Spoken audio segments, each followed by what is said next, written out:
Born on March 14, 1988, in Kera Mohun Province, Ibrahim Traoré's journey began in humble surroundings. His early years were marked by a commitment to education and a deep sense of duty to his country. In 2009, he joined the Burkina Faso army, quickly ascending the ranks due to his dedication and strategic acumen. By 2020, he was promoted to captain, serving in the elite Cobra Special Forces unit, renowned for counter-terrorism operations.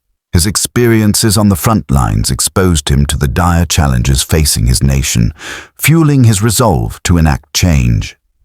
By 2022, Burkina Faso was under the interim leadership of Paul-Henri Sandaogo Damiba.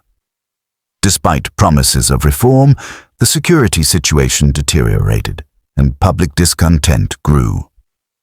On September 30, 2022, Captain Traoré led a coup that ousted Damiba, citing the government's failure to address the escalating jihadist threat. Wikipedia.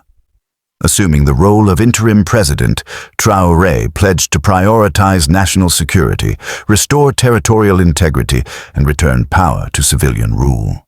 His ascent marked a turning point, but the challenges ahead were formidable.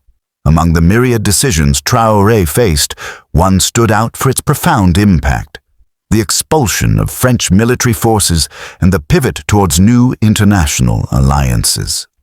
For decades, Burkina Faso had maintained close ties with France, its former colonial ruler. However, sentiments of neo-colonialism and dissatisfaction with foreign military interventions were mounting. In early 2023, Traoré made the bold move to terminate military agreements with France, demanding the withdrawal of French troops from Burkinabe soil.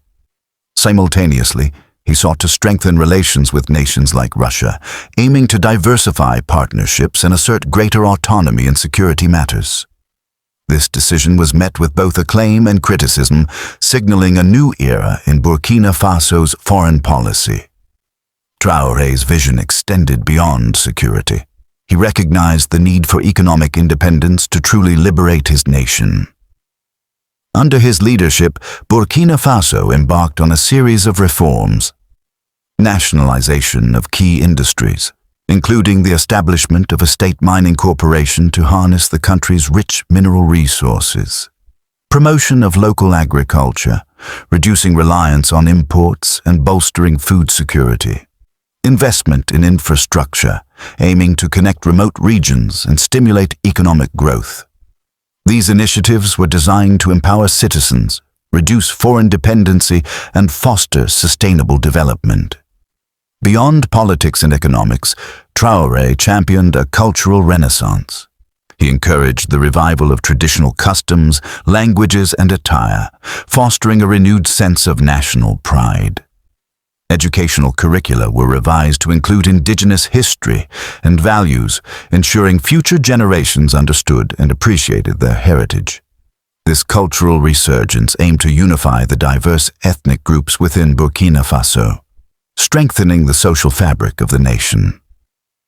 Despite significant strides, Traoré's administration faced challenges, continued insurgent attacks, testing the resilience of security reforms, economic pressures, including inflation and resource constraints, international scrutiny, with some nations expressing concern over the shift in alliances and governance approaches. Critics questioned the concentration of power and the potential erosion of democratic institutions. However, supporters argued that decisive action was necessary to navigate the nation through turbulent times.